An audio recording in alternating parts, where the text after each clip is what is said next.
Hey everybody, I'm Miss Allen and I am going to talk to you today about how to record your forces video project. So first you need to pick a force. I'm going to show you about gravity. Then you need to pick an activity where you can show that force easily. I'm going to show you about juggling and gravity.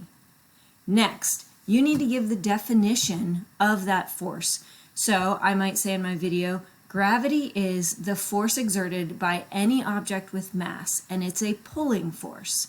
You can put that in your own words, or if you want to write out the definition in your script and read it, that's totally fine too.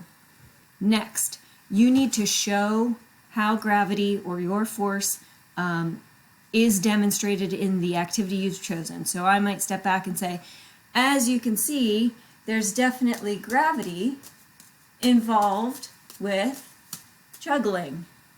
Every time the ball went up, it also came back down, and that demonstrates gravity.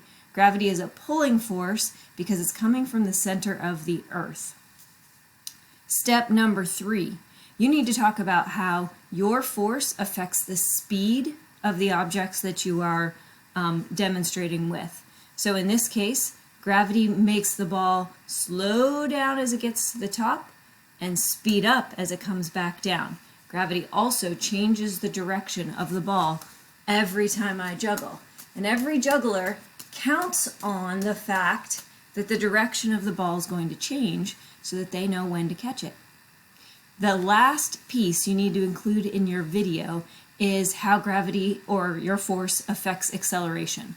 Acceleration means any change in speed or direction. So gravity has a big effect on acceleration of anything that's going up and down. Gravity is causing the ball to slow down, that's acceleration. Gravity is causing the ball to speed up, that's acceleration. And gravity is causing it to change direction. That's also acceleration. So that is a really quick tutorial on how to create everything you need, everything you find in the rubric on your forces video project. So just to recap, you need the definition of your force. You need to show your force with your activity. You need to explain how that force affects the speed of the object, and you need to explain how that force affects the acceleration of the object. Practice before you record.